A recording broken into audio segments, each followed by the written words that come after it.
హైదరాబాద్ లో జరగబోయే మనీ మంత్ర money manifestation classes కి ఇప్పుడే కాల్ చేసి రిజిస్టర్ అవ్వండి.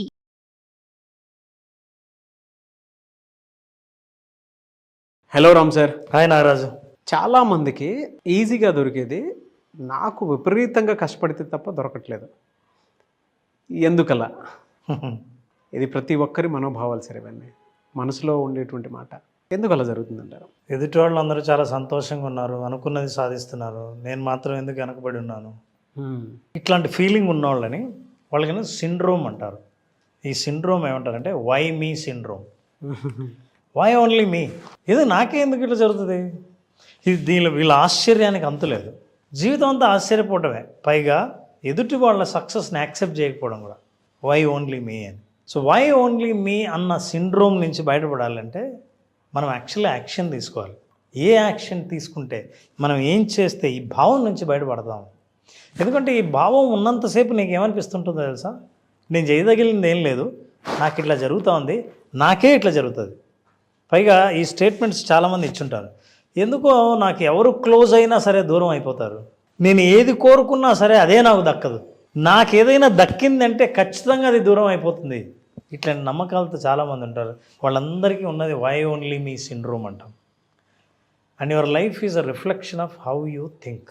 నీకు ఎదురయ్యే ప్రతి అనుభవాలు ఎక్కడి నుంచో వచ్చినవి కాదు, నీ ఆలోచనల నుంచి వచ్చినవే, నువ్వు ఆలోచించినవే. అదేంటండి, వేరే మనిషి నా జీవితంలోకి వచ్చి వెళ్ళిపోతుంటే అది నేను ఆలోచన చేశానంటారా? నేను ఎట్లా ఆలోచిస్తాను? నేను ఇట్లాంటి నెగిటివ్గా ఆలోచిస్తే మరి నాకు పాజిటివ్ జరగలేదని నేను ఎందుకు కంప్లైంట్ చేస్తాను అని చాలామంది మాట్లాడతారు. కానీ what they need to understand is that your external world is a mirror. జాగ్రత్తగా గమనిస్తే నీ మనసు లోపల ఉన్న నీ ఆలోచనలు, నమ్మకాల యొక్క ప్రతిబింబమే బయట ప్రపంచం. అంటే ప్రతిసారి బయట ప్రపంచం మీకు ఏం చెప్తుందంటే, మీరు ఏం నమ్ముతారో ప్రతిసారి దాన్ని ప్రూవ్ చేస్తూ ఉంటుంది. మీకు ఎదురయ్యే అనుభవాలు, చేదు అనుభవాలు కానీ మంచి అనుభవాలు కానీ, అది మీరు నమ్ముతున్నారు కాబట్టి మీకు అది కనిపిస్తోంది. ఉదాహరణకి ఈ ప్రపంచం అంత పెద్ద 3D వరల్డ్ అనుకుందాం. 3Dలో నువ్వు చూసే దృశ్యం ఏంటంటే ఎక్కడిదో కాదు, ఇక్కడి నుంచి వచ్చిన దాన్ని ప్రొజెక్ట్ చేస్తే చూస్తున్నదే ప్రపంచం, నువ్వు చుట్టూ చూస్తున్నావు. సో ఈ దృశ్యం ఎక్కడి నుంచి వచ్చింది? లోపల నుంచి వచ్చింది, మనకు తెలియదు అది. సో లోపల పిక్చర్ మారితే ప్రొజెక్షన్ మారిపోతుంది. ప్రొజెక్షన్ మారాలంటే లోపల పిక్చర్ మారాలి. పిక్చర్ మారాలి అని అంటే నీ నమ్మకాలు మారాలి. ఏం నమ్మకాలు మారాలి? Life is showing you back your deepest core beliefs. నీకు లోపల సబ్కాన్షియస్లో ఉన్న కోర్ బిలీఫ్స్ని అది ప్రొజెక్ట్ చేస్తూ ఉంది. ఎట్లా ప్రొజెక్ట్ చేస్తుంది? నా లోపల బిలీఫ్స్ని ఎట్లా కనపడుతున్నాయి? ఉదాహరణకి ఒక కేసు తీసుకుందాం. For example, A person who is a unsecured person. వాడికి మనిషి తనకు కూడా ఇన్సెక్యూరిటీ ఈజ్ వెరీ స్ట్రాంగ్, అంటే అభద్రతా భావం ఉంటుంది అనుకుందాం. తన గురించే మనిషి అట్లా కూర్చొని ఉంటాడు. Insecure people they attract the same conditions. ఎట్లా అంటే బయటకు వెళ్ళినప్పుడు తన అభద్రత ఫీల్ అవుతుంటాడు కదా, ఎవరి పట్ల ఏ కండిషన్స్ పట్ల అభద్రత ఫీల్ అవుతున్నాడో అతనికి అవే పరిస్థితులు ఎదురవుతుంటాయి. యాక్చువల్గా అది ఎదురవ్వాల, ఇతని మైండు జరిగే ప్రతి సంఘటనలో తనకు లోపల ఉన్న అభద్రతని చూసేటట్టు చేస్తున్నాయి. అవును. అంటే ఎవరు చూసినా అరే వీడి వల్ల డేంజర్ ఏమో, వీడు అందుకే వచ్చాడేమో, వీడిని డీల్ చేయాల్సిన అవసరం ఉంది. నీ భయమే ప్రతి మనిషిని చూసే పద్ధతి కూడా మారిపోతుంది. చూసే పద్ధతి ఎప్పుడు మారిందో మాట్లాడే పద్ధతి మారుతుంది. మాట్లాడే పద్ధతి ఎప్పుడు మారుతుందో ఫలితాలు మారిపోయాయి. ఫలితాలు మారిపోయాయో నీ జీవితం మారిందని. సో నీ లైఫ్ నువ్వు అనుకున్నట్టుగా ఉండకపోవడానికి కారణం నువ్వే అనే విషయం తెలుసుకోవాలి. ఇది ఓన్లీ రిఫ్లెక్షన్. ప్రతిసారి మనం కన్ఫర్మేషన్ కోసం చూస్తాం. నేను నమ్మింది కరెక్ట్, అందుకే ఇది అవుతుంది, నేను అనుకున్నా. ఇట్లాంటివన్నీ confirmations. Look at this. What I say is that when you pray for strength, చూడండి ఎట్లా జరుగుతుంది. దేవుణ్ణి నువ్వు ప్రార్థన చేస్తే నాకు బలాన్ని ఇయ్యి అని అంటే బలం ఇస్తాడు. ఎట్లా ఇస్తాడో తెలుసా? నువ్వు చూడాల్సింది, యూ విల్ రిసీవ్ డిఫికల్టీస్. కష్టాలను నువ్వు కోరుకోలేదు, కానీ నీ కష్టాలు వస్తున్నాయి. నువ్వు అడిగింది ఏంటి? బలం. అసలు బలం ఎలా పెరుగుతుందంటే కష్టాలని ఎదుర్కోవడం అలవాటు చేసుకుంటే నీ మానసిక బలం పెరుగుతుంది. నాకు కండలు కావాలి నారాజు. కండలు ఎవరు అమ్మరు, ఎవరు ఇవ్వరు. ఊరికే కండలు పెరగడానికి ట్యాబ్లెట్లు లేవు. జిమ్కి వెళ్ళాలి. జిమ్లో ఏం చేయాలి? నువ్వు కష్టపడాలి. అంటే కండలు కావాలి, మంచి ఫిజిక్ కావాలంటే నువ్వు చేయాల్సింది ఏంటంటే కష్టపడాలి అని. సో నీకు స్ట్రెంగ్త్ కావాలి అని అంటే కష్టాలను ఎదుర్కోవాలి. అట్లాగే చాలామంది వాళ్ళు అడిగేది ఒకటి, వాళ్ళకి వచ్చేది ఒకటి, అందుకే ఆశ్చర్యపోతారు. For example, pray for wisdom. నాకు బాగా తెలివి కావాలి, తెలివితేటలతో నేను డబ్బు సంపాదించాలి, ఎక్కువ తెలివితేటలు కావాలి. తెలివితేటలు కావాలి అనుకున్నప్పుడు నువ్వు రిసీవ్ చేసుకునేది ఏంటో తెలుసా? You will face problem to solve. సమస్యల్ని మీరు సాల్వ్ చేయండి, తెలివి పెరుగుతుంది. ఇట్లాంటి సమస్యలు 4-5 చూస్తే ఓహో సమస్యలు ఇలా ఉంటాయా, ఎలా సాల్వ్ చేయాలా అని నీ తెలివి పెరుగుతుంది. సో తెలివితేటలు పెంచుకోవడానికి వచ్చే సమస్యలు నాకే ఇట్లా జరుగుతుంది కాదు, సమస్య వచ్చిందే నీ తెలివి పెంచడం కోసం అని నమ్మాలి. Look at this, when you want love, ప్రేమ కావాలి, మంచి రిలేషన్షిప్ కావాలి. జీవితంలో నన్ను నమ్మేవాళ్ళు, నన్ను పట్టించుకునేవాళ్ళు, నేను చెబితే వినేవాళ్ళు ఎవరు లేరు అని అనుకుంటాం. అప్పుడు you meet a needy people for help. సహాయం కోసం సహాయాన్ని అర్థించే పీపుల్ని నువ్వు కలుస్తావు. నీకేమనిపిస్తుంది? నాకే లవ్ కావాలని నేను అనుకుంటుంటే నువ్వు సహాయం కావాలని నాకు వచ్చావేంటి అని అనుకుంటారు. నువ్వు వాళ్ళకి సహాయం చేస్తే, వాళ్ళు ఆనందపడితే, ఆ ఆనందం ముఖంలో నుంచి రిఫ్లెక్ట్ అయితే, మీకు ప్రేమ అంటే ఏంటో తెలిస్తే అప్పుడు మీకు ప్రేమ పరిచయం అవుతారు. అప్పుడు now you will become a form of love.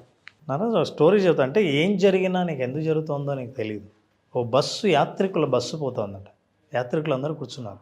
2 retire అయిపోయిన తర్వాత వృద్ధ దంపతులు అట్లా ప్రపంచం అంతా చుట్టి రావాలని వాళ్ళు కూడా కూర్చున్నారు బస్సులో. బస్సు ఒక చోటకు వెళ్ళి ఆ కొండ ప్రాంతంలో పోతా ఉంది, ఒక చోట ఆగిపోయింది. ఎంత స్టార్ట్ చేసినా స్టార్ట్ అవ్వలేదు. ఎవరో అన్నారు, ఎక్కడో బ్యాడ్ లక్ ఉంది బస్సులో, అన్లక్కీ పీపుల్ ఎవరో ఇక్కడ ఉన్నారు, వాళ్ళు దిగిపోతే తప్ప ఇది బస్సు స్టార్ట్ కాదు. అందరూ ఒకరి ముఖాలు ఒకరు చూసుకున్నారు. వస్తే నేనేం కాదు అని అందరిని, ఎవరు నేను బ్యాడ్ లక్ అని ఎందుకు దిగుతారు, ఎవరు దిగట్లేదంట. సో ఒక్కొక్కరిని దింపడానికి ట్రై చేసి ఒక్కొక్కరిని దింపారు. దింపితే బస్సు స్టార్ట్ అవ్వలేదు. ఈ వృద్ధ దంపతుల్ని దింపారు. దింపుతూనే బస్సు స్టార్ట్ అయింది. బస్సు వెళ్ళిపోయింది. వాళ్ళిద్దరు ఆగారు. బస్సు ముందరికి పోయింది. వెళ్తూనే కొంచెం దూరం పోతానే ఆ కొండల్లోంచి పెద్ద బండరాయి దొర్లుకుంటూ వచ్చి ఆ బస్సు మీద పడి అందరూ చచ్చిపోయారు. ఇప్పుడు ఎవరు దురదృష్టవంతులు? ఇంకా దీని తర్వాత ఉంది, భర్త అన్నాడంట, మనం ఆ బస్సులో ఉండాల్సింది.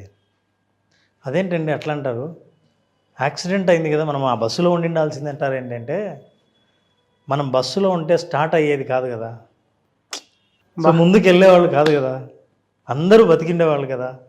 అందుకే మీ జీవితంలో జరిగే సంఘటనలు ఎందుకు జరుగుతాయి, జరిగిన వాటికి ఒక మీనింగ్ ఉందని నువ్వు నమ్మితే, నువ్వు ఫేస్ చేసే ప్రతి సంఘటన వెనక ఒక అర్థం ఉంది, అది నువ్వు కోరుకున్నది నీకు దక్కడానికి ఇది జరిగిందని నువ్వు నమ్మితే అన్నీ సాధించడం మొదలు పెడతాయి. అందుకే అప్సెట్ అవ్వకుండా believe in this nature, believe in your life, believe in your self. So వాళ్ళని చూసినప్పుడు ఎంత అద్భుతంగా జీవితాన్ని ఏదో మెసేజ్ ఇచ్చారు అనిపిస్తుంది. అందుకే what I'm saying is that accept everything.